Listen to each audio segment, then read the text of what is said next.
Welcome to the Get Out There and Get Known podcast. Join Pam Perry, veteran PR strategist, Emmy award-winning producer and publisher of Speakers Magazine, who will show you how to crack the code in getting out there to get known.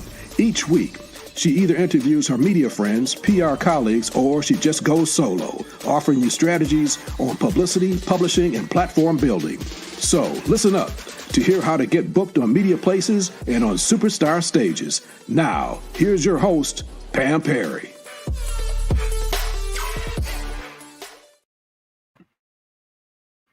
Hey, this is Pam Perry. So welcome to Get Out There, Get Known.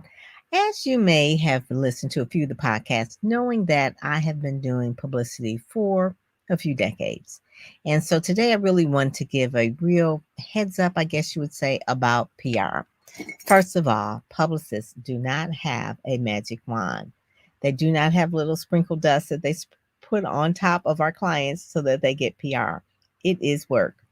So first of all, what is publicity? Publicity is when you are pitched to the media and they pick up the story. Keyword story, keyword pitch. So how do you make yourself pitchable? That's what we're going to talk about today. How do you make yourself pitchable so that the media will pick up your story? And I will say that overall media relations is that nebulous thing where people are trying to figure out, how do I get in touch with the media? How do I get in touch with the media? So one of the main things is that being on LinkedIn is a great way to really be on the media and to get in touch with them. So a lot of my media friends are on LinkedIn, they're on Twitter, and I say over and over again, please get on Twitter, please get on LinkedIn, because that's where they hang out.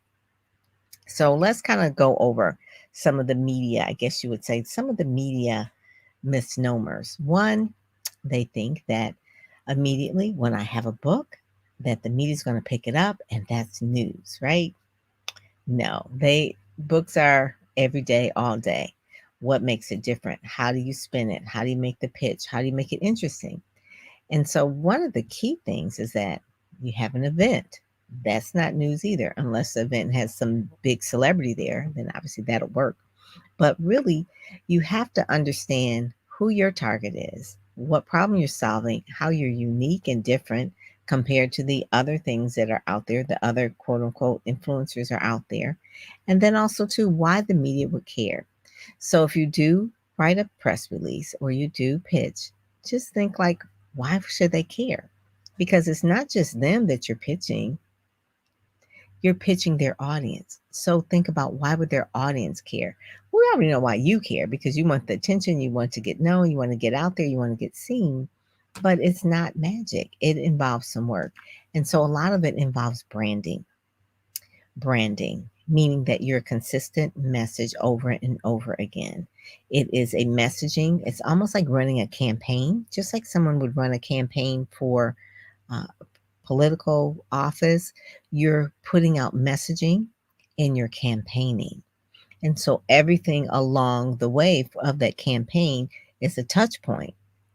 And then finally, all of these touch points together give the overall experience about, hey there. I see Leroy there. Welcome. Always giving us value and richness. Thank you. And not Dr. Soon. It's going to be Dr. Soon. It'll be around November 20th is when I get the honorary degree.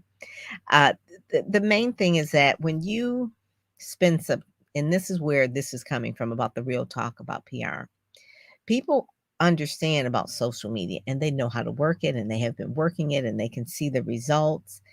But when you're leveraging media, it's going through a journalist that is really, they're run by ethics. They're looking for stories. They have journalism training.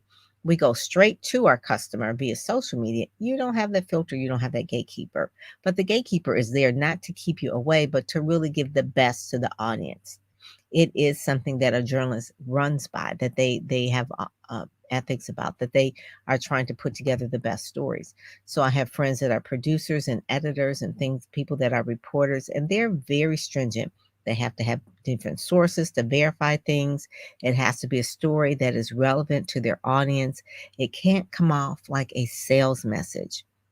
Even though we want to sell something and PR is part of the entire marketing process, publicity and PR is not to sell things to that audience. It is to inform and to educate, sometimes entertainment, maybe on TMZ, but it's really to inform and to educate their audience.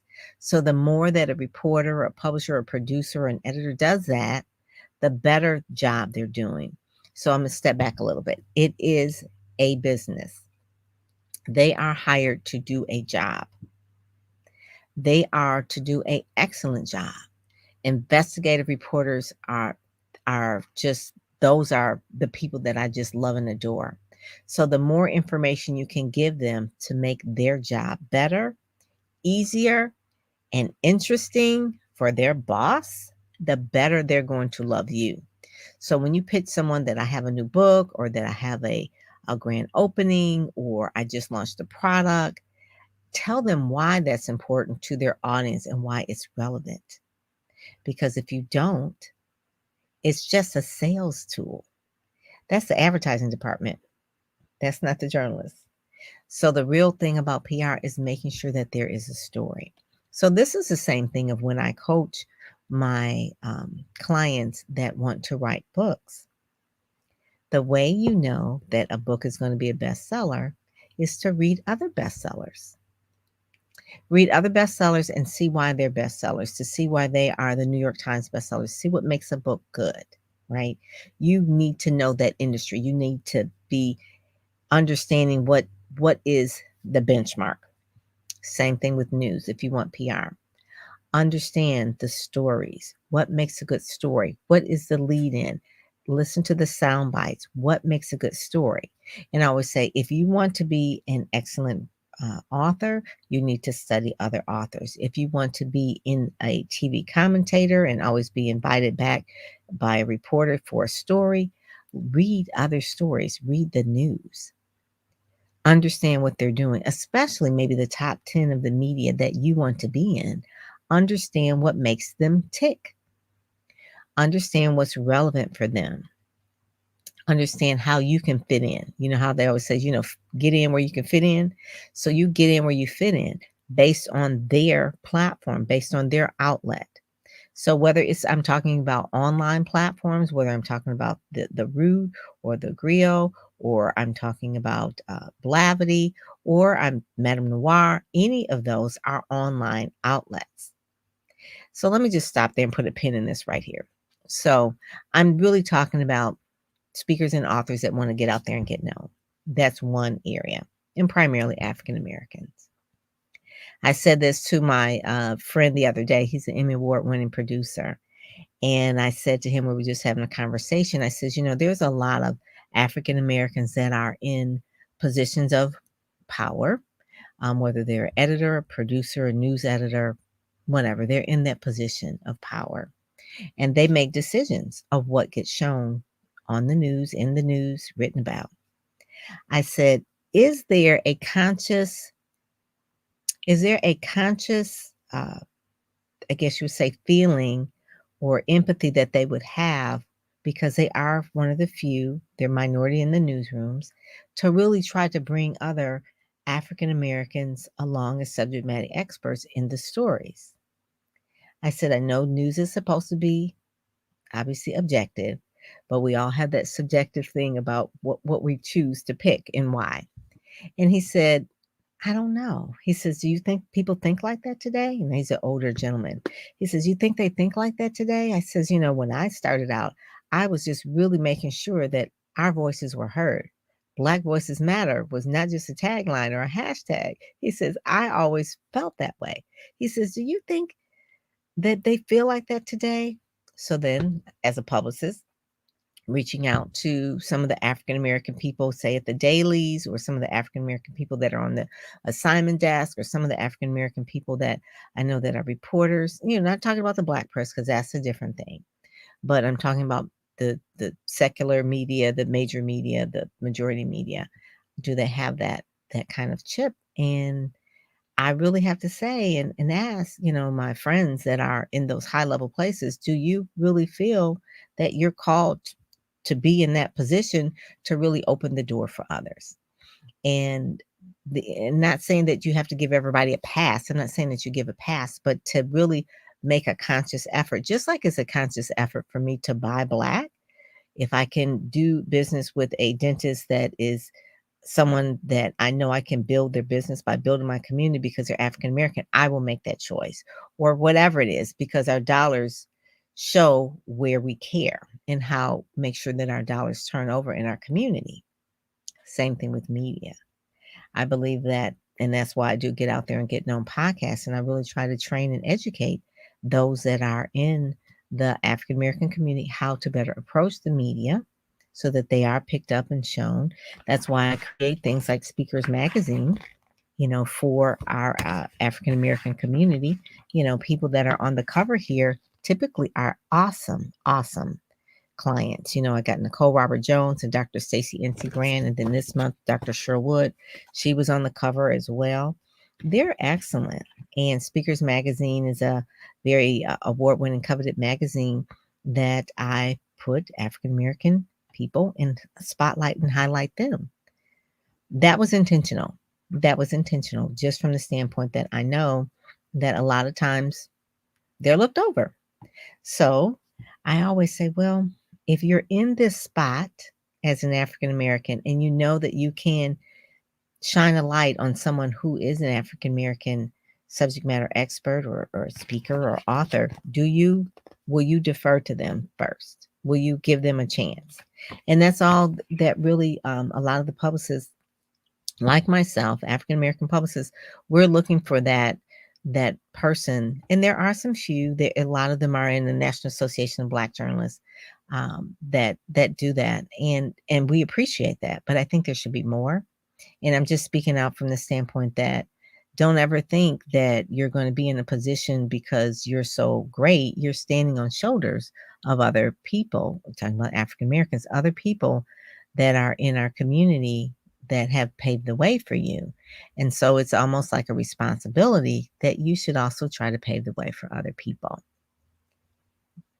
Didn't mean to sound preachy. It's supposed to be about PR, but I'm just talking to those African American producers, editors, and reporters that we need to have that chip in us to really help. And I'm just saying that obviously we need to have ourselves together. You're welcome. Yes. And it's one of the things that we're not saying we're anti anybody when you're pro someone else. It's the fact that when you do see someone who is going to build your community up, you get excited. And so just to give a little bit of history of why the Black press is really around is because it does shine a spotlight and go deeper into our community. So whether it's the Afro in Baltimore or it's the NNPA, which is a collection of about 300 Black newspapers across the country. NNPA stands for National Newspapers Publishers Association. It is the director of it is Dr. Ben Chavis. He's out of Washington, D.C., but also, too, there is also Hiram Jackson with the Michigan Chronicle that is a consortium of newspapers run by Real Times, Pittsburgh, and that sort of thing in Atlanta. But he made a conscious effort to be in this space promoting those people that are doing good in the hood, doing good in the neighborhood, doing good in our communities. That's fine. But we also want to get into the other platforms as well, whether it's the PBSs or it's the CNN or it's the New York Times. Obviously, there are always going to be beat reporters that cover race and culture and things like that. But also, too, there are business people that are Black in business, and they should not always be pushed over to, oh, that's race and culture. That's for diversity issues. No, we're business people. So that's the thing that I really want to make that sure. But I do want to make sure that as subject matter experts, whether it is Dr. Sherwood or it's Nicole Roberts Jones, that they step up and that they are excellent. And they are. They're excellent in terms of their messaging. This is a picture of Dr. Sherwood where she was speaking in South Africa here with some kids. Those are the type of things that it's like, I should have known about that. I should have read about that in the news. I should see on Good Day Washington, or I should read about it in the Washington Post, wherever, because those are things that are doing good. But it's up to one, for the story to be told and then pitched to the media. And then two is for the media to look at that story with an eye that says we want to really make sure that we are covering our community in a positive light. Yeah, if you shoot somebody or kill somebody, you're gonna get on the news, right? That's the thing.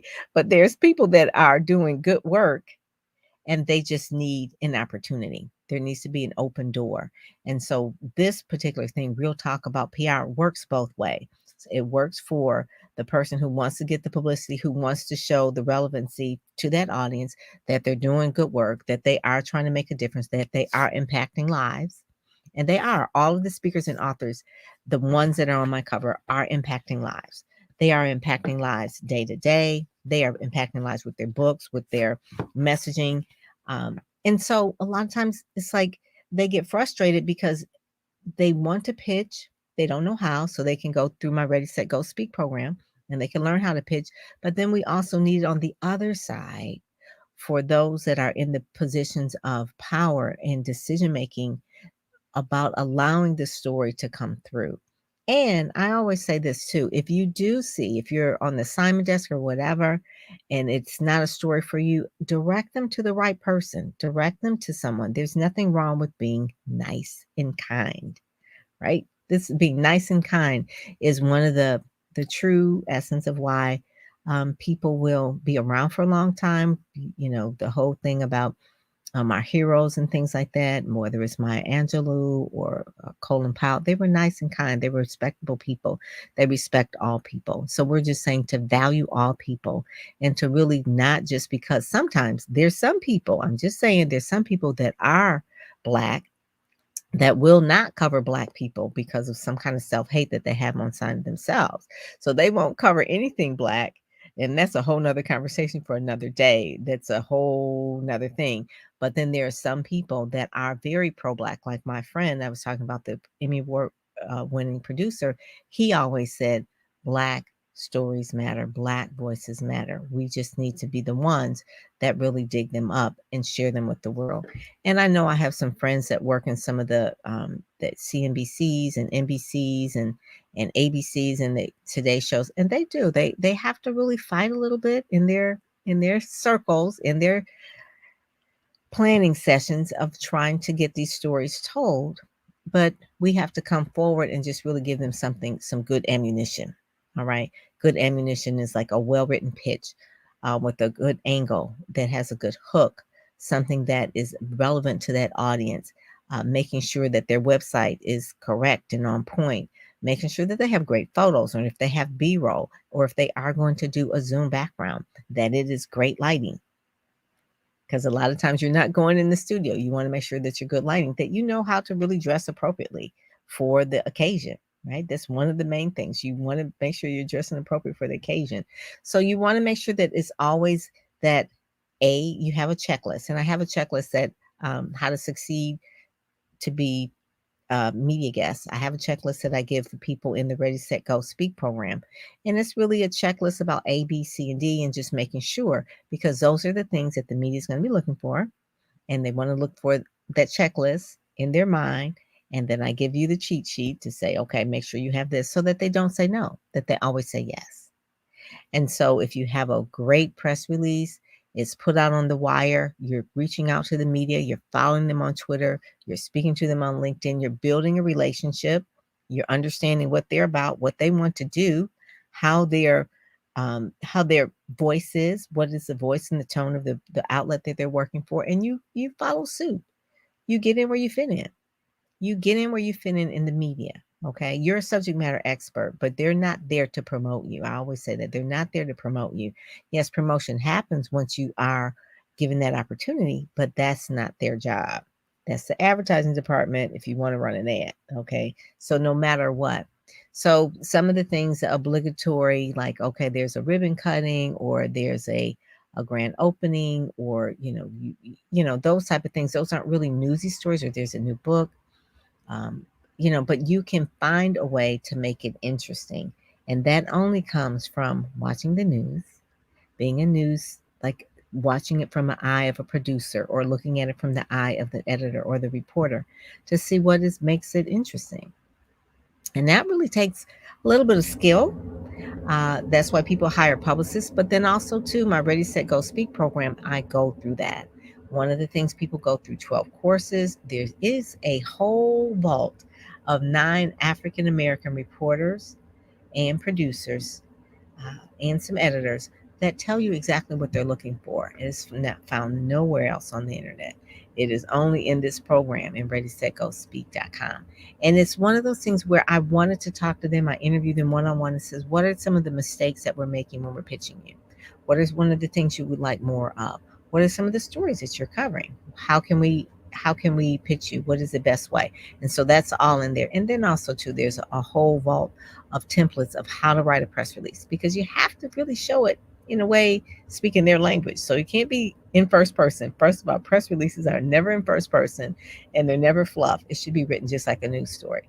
That's why I say you should read more newspapers so you understand their language. So that's really the main thing that I really want to make sure that the real talk about PR is that it's not magic. A publicist just can't wave a magic wand over you and say, "Ooh, hocus pocus." You're gonna, you're gonna be a star. But it doesn't happen like that. It does take work. It does take work on your part, and it's really the thing that make sure that you always have in your heart that the reason why you want the publicity is to really make an impact, to share your story, to inspire, encourage, educate, or inform. Inspire, educate, or inform. Though it's bigger than you, right? So I know a lot of times we're into this whole era right now of things being so ego driven. I had did a video on YouTube called Ego Marketing, and it really is because people can get, I guess you would say, addicted to likes on Facebook, and then they translate that into thinking like the news is going to love you too. The news is different from Facebook and Instagram. All right. You can get a lot of likes and a lot of fanfare from all this stuff. And that's the world we live in. But the news is going to stay the same. It's going to be run by ethics, and it's going to run by people who are trying to tell a story. These are the journalists. These are the people that are the storytellers, the truth tellers, the investigative reporters. 60 Minutes. I mean, they're not trying to find some fluff piece, right? So think about the news in that way, and you'll be able to get real PR. Real PR because your heart is right in terms of really trying to educate, inform, or inspire and tell a story that's going to influence and impact other people because it's relevant. And knowing the news cycles was relevant. Right now, a lot of talk about Ahmaud Arbery is going on, and that whole piece right there. So if you see the news cycles, a lot of them are talking about the same thing. So you can really piggyback on some different stories so that you can add your advice, your expertise, your viewpoint that maybe hasn't been talked about. Sometimes they call it newsjacking. In the old days, we call it piggybacking on a story. But whatever it is, knowing what's relevant is really key. Yes, knowing what's relevant is really, really key. So with that, I'm going to really just share a little bit of information about a program that I have, and then I'll be back in a sec.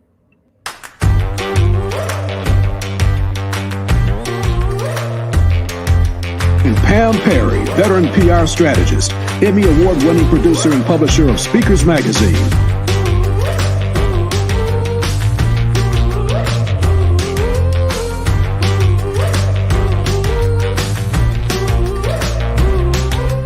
I know that you probably have a message that you want to reach the masses, and you've been doing it for a long time. It's just like, just need that big break. Enter in the Brand Accelerator program, where we bring to you 10 key experts that will give you access to their brain and to their resources so that you can accelerate. I know that in order to really grow my influence and my impact, I've got to get on media. I've got to be seen. So I've had other publicists that have worked with me in the past. But Pam doesn't just focus on where you are right now. She focuses on where you're going and what publicity, what media is in alignment with that.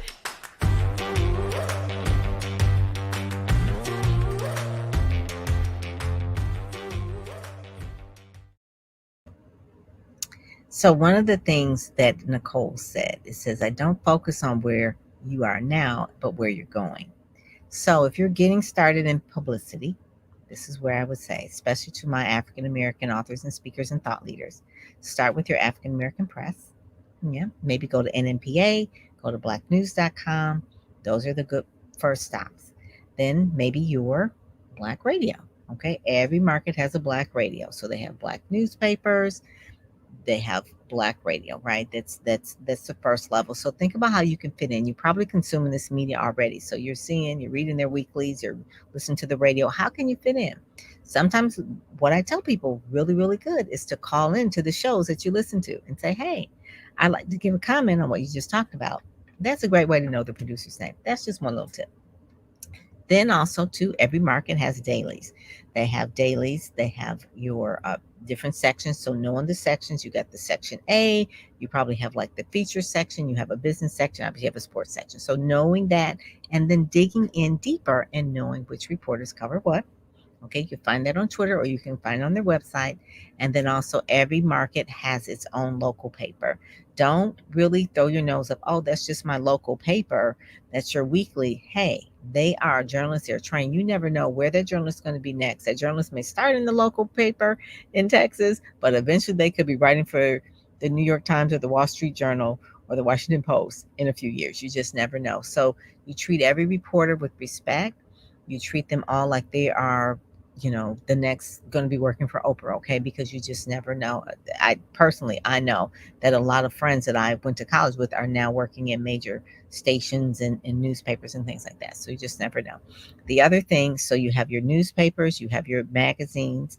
There are local magazines in every market, okay? So you just figure out how you can get in, where you can fit in, right? So those are the things too. So every market has that. And then the television station. So by watching whichever one, if it's an ABC, CW, Fox, you look at what's in your market and how you actually fit. If it's a weekend show, if it's a community fair show, if it's a morning show, each one has a different tone. It's up to you to really understand that tone. It sounds like a lot. Yes, it is. That's why I said it's not just magic. It does take work. It really takes a mindset to know which one is news. So if you're trying to get on television, you've never been on television before, I always tell people to start maybe with your local cable company, right? You can start with local origination program. You can, in New York, they have some wonderful stations there that do, I think it's in Brooklyn, where the shows are really good. So, but just to get used to it, you can't just start right out and get on Good Morning America and Today Show and you haven't been on your local station. That's not going to happen. Trust me, that will not happen.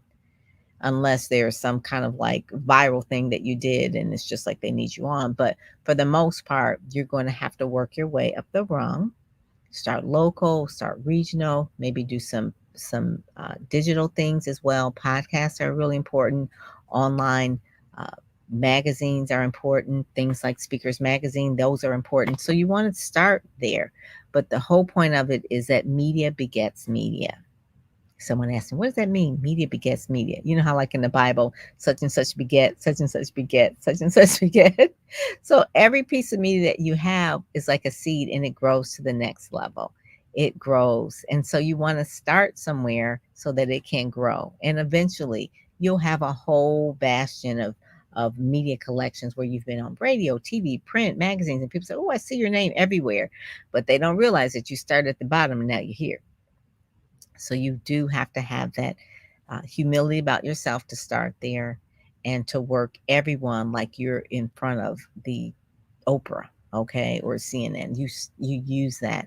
And how does PR really work? It gives you credibility. Obviously, it gives you visibility. But the main thing, too, it shows a different light of you that is told through a reporter or through a news outlet that is giving you the outline of how to really, I guess you would say, how to really be shown or subjectively shown to the audience instead of like, I'm posting on Facebook, I'm posting on Instagram, aren't I great? Whereas now you have a third party really giving you that implied endorsement. All right. That's the reason why. That is really the reason why. So I am so glad. Hey there. I want to say, oh, as an emerging journalist, I appreciate you are so welcome, Lainey. You're so welcome. And I just see that make sure, Lainey, that as a that you join National Association of Black Journalists. That is a really great group. They will mentor you. They will also share with you the vision of why they got started. It can be rough out there as one of the minorities, as an African American. working in a large news organization. I've worked for several myself, and you're always like one of the few, if not the only, working in a particular spot.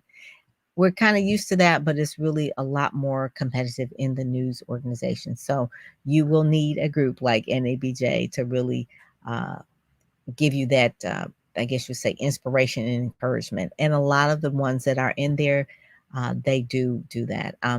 I had a great friend that Angelo Henderson, he was president of NABJ in Detroit, and he provided so much inspiration and support.